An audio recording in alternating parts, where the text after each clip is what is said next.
¿Qué tal? Muy buena noche o buen día, depende desde dónde y desde qué plataforma digital nos acompañen. Bueno, como cada jueves ponemos temas en la mesa de debate, temas polémicos o que en sí mismos pues merecen analizarse y desmenuzarse de manera muy cuidadosa. Y hoy vamos a hablar pues justamente de un asunto nada menor, ya van a ver por qué. Y es que una gran mayoría de la gente desconoce que en México existen 10 leyes y reglamentos que nos protegen a las mujeres y a las niñas de cualquier medio de comunicación que nos violente por diferentes cuestiones de género.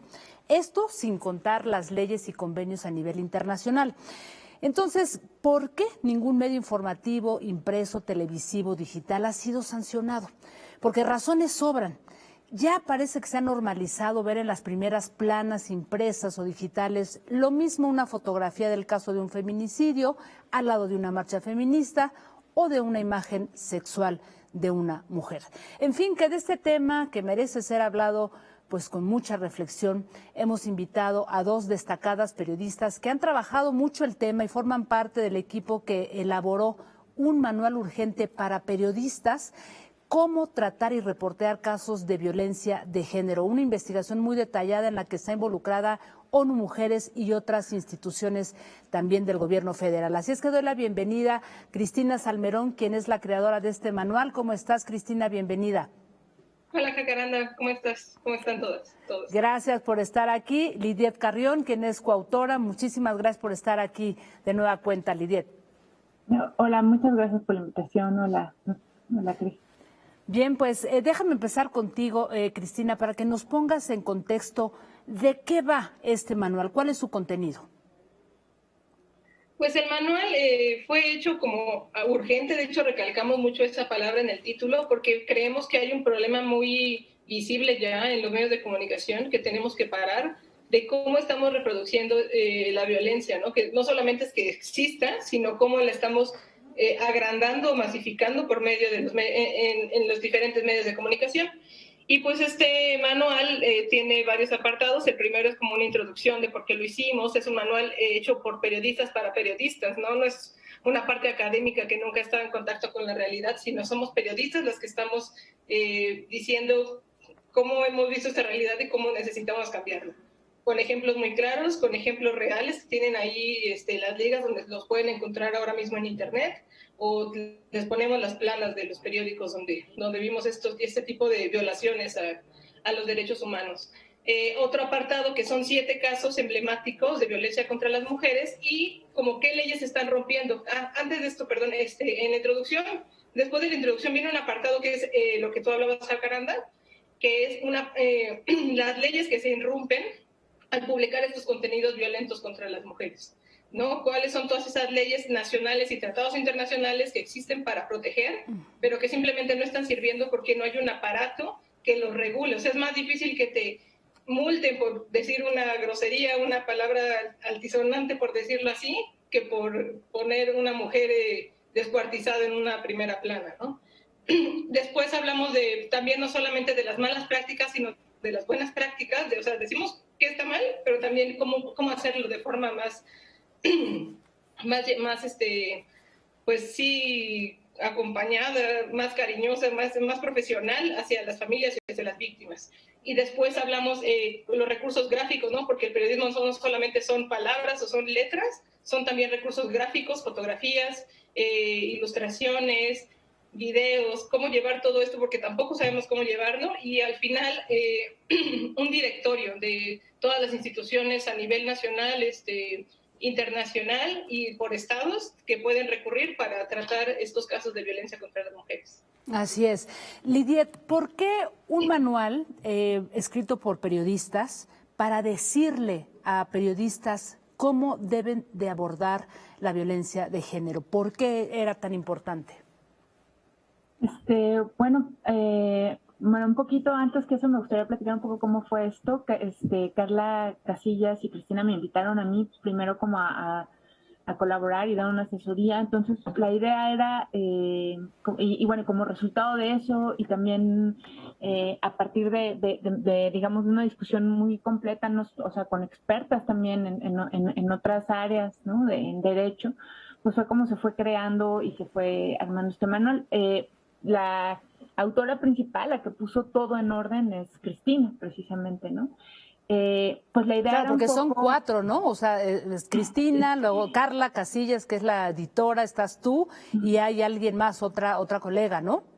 Está Isabel Montoya, que es la abogada feminista que nos vio toda la parte legal, porque la verdad es de la parte que cogíamos más en el periodismo, de saber todo este aparato legal. Así es. Entonces, bueno, a partir de ahí, una cosa que discutíamos Carla y Cristina y yo prácticamente desde el inicio era que todas las periodistas, incluidas nosotras, que en teoría estábamos mucho más comprometidas y más conscientes y buscando cambiar las cosas todas y todos y todas habíamos cometido errores o habíamos caído en escribir algo que no era lo adecuado, ¿no? Por desconocimiento de la ley, en fin, por estas prácticas que se dan en todos los medios, ¿no?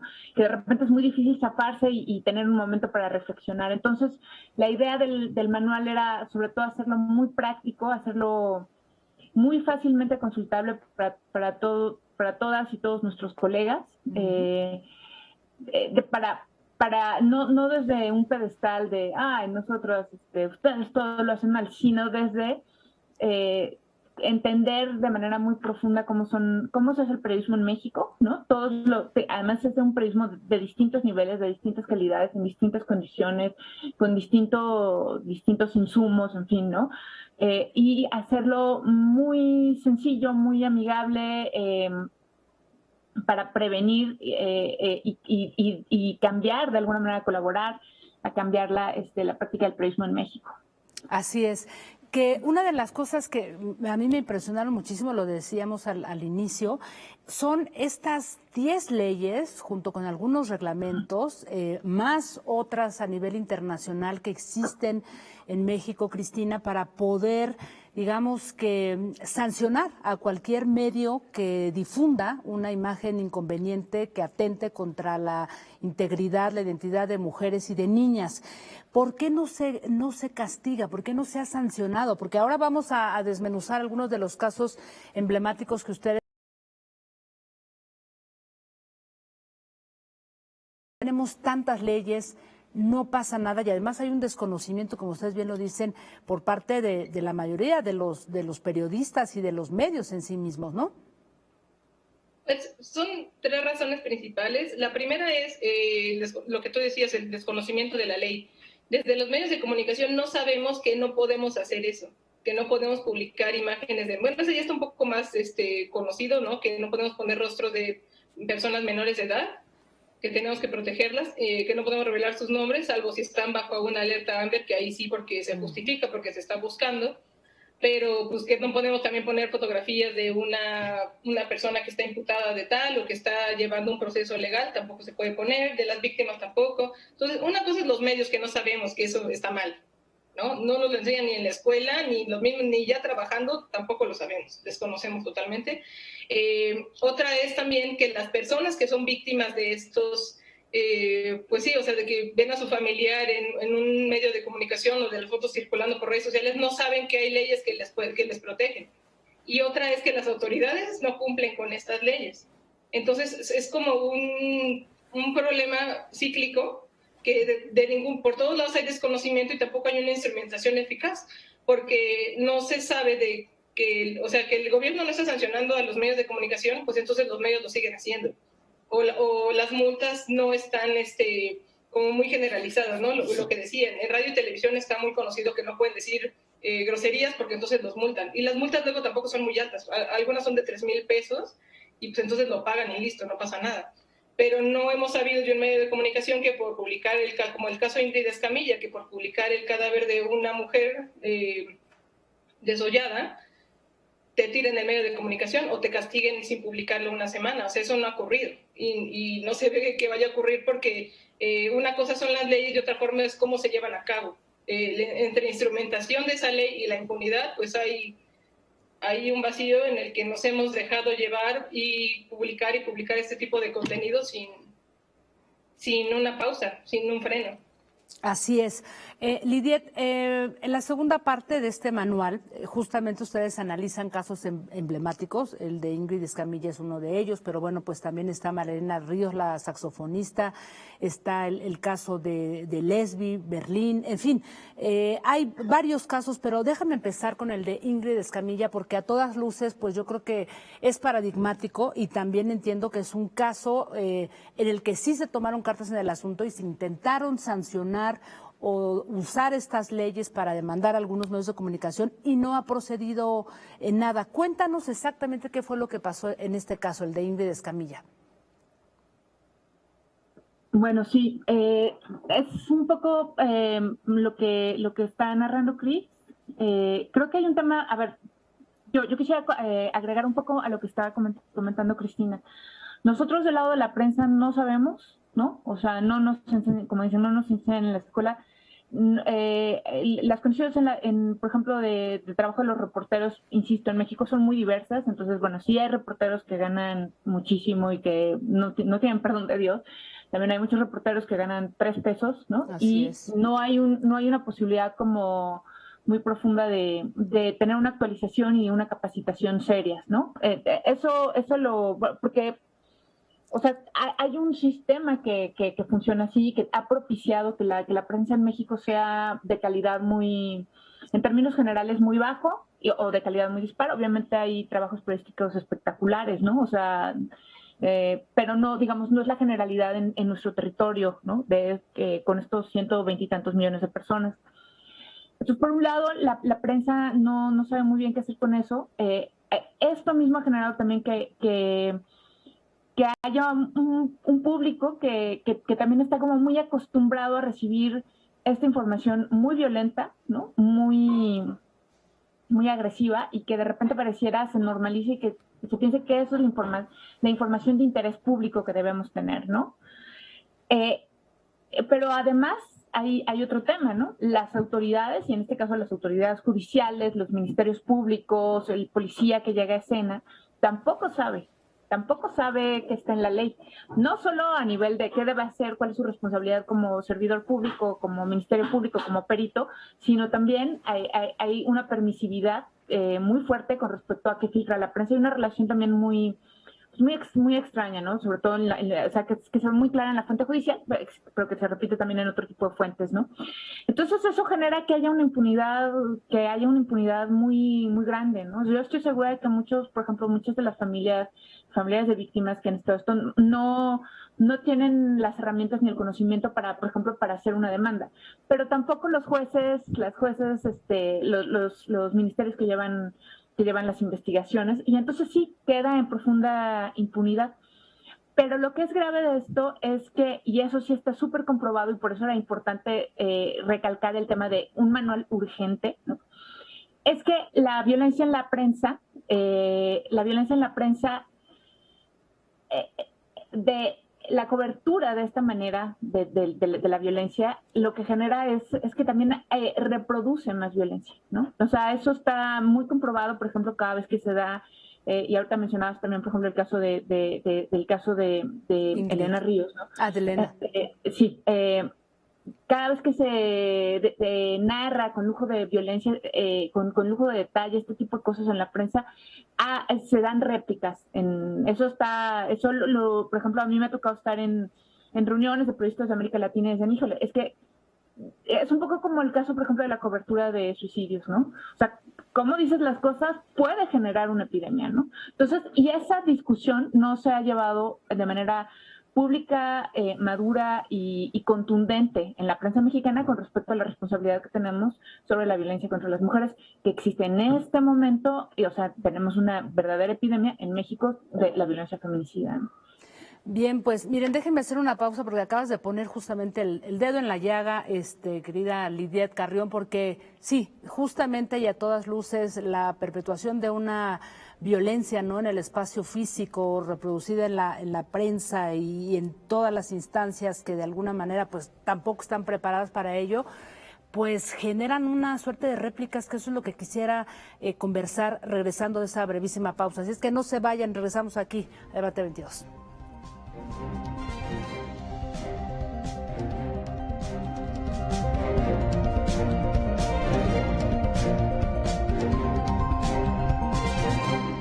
Regresamos aquí a Debate 22. Estamos conversando con Cristina Salmerón y Lidiet Carrión, dos periodistas que forman parte de este equipo de mujeres que han elaborado el manual urgente para periodistas de cómo cubrir, cómo reportear casos de violencia de género y feminicidio. Cristina, antes de esta brevísima pausa, decía Lidiet Carrión algo que me parece que es muy importante y ustedes en el cuerpo de este manual lo subrayan, ¿no? Y dicen por ahí que los diferentes casos, ¿no?, de violencia que se han llevado a cabo, que ustedes desarrollan ahí en este manual, dicen que al manejarse de forma errónea en la prensa, apela a una normalización de la violencia que suele inspirar a otros feminicidas a usar métodos de violencia extrema, como en el caso de Ingrid Escamilla. Y eso me pareció realmente terrible, y lo que decía Lidiet es que efectivamente a todas luces pues se enciende ahí luces rojas, y yo creo que es algo que no se discute. O sea, los feminicidios. Sí, y está comprobado, y también la forma en la que se hace también. Por ejemplo, cada que hay un suicidio, lo decía Lidiet, ponía ese ejemplo, es muy claro, desde la Organización Mundial de la Salud se invita a los medios de comunicación a que no cuenten cómo fue el suicidio. Si te has dado cuenta, ya muchos lo omiten, ¿no? No dicen cómo fue que se suicidó la persona, porque esto provoca una ola de suicidios que lo hacen de esa forma. Entonces pasa también, por ejemplo, en el caso de Marielena Ríos, que fue atacada con ácido, alrededor se dieron otros casos, o se supo de otros casos de mujeres que fueron atacadas con ácido. Entonces es como una figura que como se reproduce tanto, pues también estamos dando ideas a sociópatas de cómo actuar violentamente contra otras personas. Y pues eso, también el hecho de estar poniendo tanta violencia en los medios de comunicación, pues nos hace como ya no asustarnos. Ingrid Escamilla nos asustó y nos indignó, y de hecho fue uno de los motores más grandes por los que hicimos este manual, que yo le decía a Carla, es que no hay en México algo que te diga que no lo hagas. Entonces necesitamos escribir algo al respecto para que la gente que ya empiece a abordar estos temas, pues no empiece desandando escalones, ¿no? Nosotros tuvimos que empezamos aprendiendo malas prácticas, ¿no? Porque nadie nos dijo cómo teníamos que hacerlo. Y a partir de ahí, pues ir subiendo, aprendiendo. Y entonces lo que se trata de este manual es que las personas que lo lean ya estén un escalón más arriba de este conocimiento y que ya sepan cómo actuar para no repetirlo. Somos muy reiterativas, que estos errores los hemos cometido nosotras también, pero de lo que queremos es que no lo repitan. Quienes ya lo están leyendo ya saben que esto no está bien, que hay leyes, que provoca otra escalada de violencia. Entonces, ese es el punto. Cada caso que tenemos en este manual son 7 casos emblemáticos en México, no solamente en Ciudad de México, que los principales son ahí, pero también tenemos en el Estado de México, en Oaxaca y en Ciudad Juárez, el caso de Isabel Cabanillas. Y pues eso, lo que intentamos es que no se reproduzca más violencia, porque esto, además de que se va normalizando, pues estamos viendo que si ahí están los clics, que ahora que somos un periodismo que vive del clic, pues entonces pues hacemos más de este tipo de contenidos, porque sabemos que jalan interés, que son morbosos, que nos van a traer lecturas, audiencias. Así es. Lidiet, y bueno, justo cuando yo leía este manual me preguntaba qué pasa con el tema de las redes sociales, porque pueden o no considerarse como un medio de información, porque todo lo que por ahí, digamos que trasciende, de alguna manera también perpetúa, normaliza la violencia contra las mujeres y también promueve este tipo de contenidos. Entonces, ahí hay como un terreno bastante fangoso y en el que todavía no me queda claro cómo trabajarlo, porque aunque ustedes hablan también de medios digitales, quizá las redes como que escapan a esto, ¿no, Lidiet? Sí, es una gran pregunta. Ay, mejor a Cristina. Oye, nada más. Ya te puse en apuros. Sí, no te preocupes. Quiero matizar, es por supuesto, o sea, nosotros estamos convencidas, y como dice Cris, hay mucha información sobre este fenómeno de copycat, se da mucho. Eso no quiere decir que los medios sean los causantes, pero sí, o sea, sí contribuyen, me explico nada más. Y bueno, la idea es, nosotros periodistas debemos informar en aras de mejorar la sociedad, ¿no? Entonces, no se trata de no informar, sino de cómo informar, para que en vez de que lo que nosotros informemos reproduzca la violencia, alerte de lo que está sucediendo. Entonces, ese es más o menos el plan. Ahora, sobre los medios, las redes sociales, bueno, pues son la forma de comunicación, yo creo que, digamos, los vehículos de comunicación y de información, de búsqueda de noticias más importantes que hay ahorita, ¿no? O sea, ya nadie va y compra el periódico, ¿no? 300 hablan, todos los demás se enteran en su Facebook, ¿no? Lo cual, bueno, pues es en su Facebook, en su Instagram, depende de la edad, ¿no? En su Snapchat, Twitter, TikTok, whatever. Entonces, sí, depende también de... sí, es complejísimo, es muy difícil, sería imposible abordar ese fenómeno en un manual que está dirigido a periodistas, pero bueno, sí hay que hablar de eso, ¿no? Evidentemente hay que poner, ¿cómo podríamos llamar? Hay que poner los ojos ahí. En el caso justo en el caso de Ingrid Escamilla, lo que nosotros recuperamos también es una práctica desde las redes sociales que comentábamos, ¿no? Súper valiosa, ¿no? En el momento en que son publicadas estas imágenes terriblemente revictimizantes y además victimizantes también para las demás mujeres, porque ver el cuerpo de una mujer desollado, pues es también un mensaje para el resto de las mujeres, ¿no? O sea, es un mensaje de no vales, ¿no? Si algo te pasa va a salir así. Y toda esta ola feminista de mujeres, en su mayoría jóvenes, ¿no? En redes sociales, hicieron algo hermoso que yo pienso que es como un homenaje que vale mucho la pena retomar y que también en el manual hablamos mucho de retomar las prácticas exitosas, ¿no? Empezaron a subir con el hashtag Ingrid Escamilla fotos de cosas hermosas, ¿no? Para que el nombre de esta joven no estuviera perpetuamente ligado a algo tan terrible, ¿no? Como la manera en cómo fueron hallados sus restos. Entonces, también está, como decía Cristina, el caso Cabanillas, que habla ya de una práctica adecuada de cobertura, ¿no? De que podemos abordar estas historias de una manera digna y que alienten más a la recuperación de, pues, no sé si podría decir que del tejido social, pero sí de una práctica que no reproduzca ni aliente la violencia, ¿no? Así es. Antes de hacerte la última pregunta, Cristina, que va perfilada también a que en este manual, y es interesante cómo se habla del abordaje de los agresores también, ¿no? Y de cómo tendría que tratarse, digamos, el tema, pues, de algún feminicida o de algún violentador que pues también tiene derechos, y eso es algo que está también en el manual, ¿verdad? Sí. Pues hablamos en varios casos, ¿no? Principalmente, otra vez volviendo a Ingrid Escamilla, cómo pues a unas personas nos guste o no, confiesen o no, tenemos que llevar un proceso penal. En este caso, pues el video que se publicó de este señor que confesó que había matado a Ingrid, pues lo tomaron extraoficialmente, fue en una patrulla ahí o en un taxi, en un coche, subieron el video del señor ensangrentado, horrible, o sea, se vio su rostro por todos lados. Y pues eso está violando un debido proceso, porque no está siguiendo la naturalidad de un proceso penal que debería llevar, se le está incriminando antes de que sea, o sea, dicen, pues si lo vimos lleno de sangre y todo, pues seguro es el asesino. Pues sí, pero tiene que pasar por un proceso penal, y si los medios estamos difundiendo este tipo de videos, se puede anular como una prueba. Entonces, también los medios estamos entorpeciendo un proceso legal, eso es importante.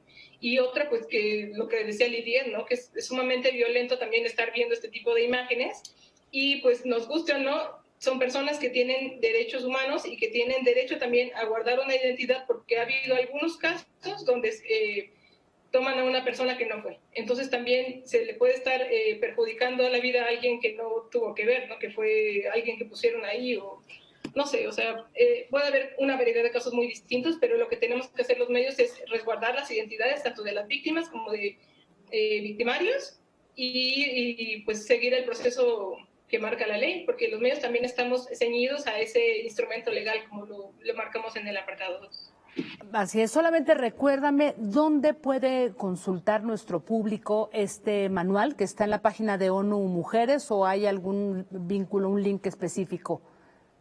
Está en la página de ONU Mujeres, o pueden googlearlo así tal cual con el nombre, ¿no? Un manual urgente para la cobertura de violencia contra las mujeres y feminicidios en México, y ahí les va a aparecer. Si quieren, también en mi Twitter yo lo tengo ahí anclado, lo pueden buscar, y pues ahí nada más le pican, está el PDF, es gratuito, lo pueden distribuir, nada, o sea, es un manual que hicimos para que se pueda leer en donde sea. Incluso gente de otros países nos ha dicho que les sirve, porque sí está muy ceñido a leyes mexicanas y a casos mexicanos, pero la verdad es que es universal en cuanto al tratamiento de violencia.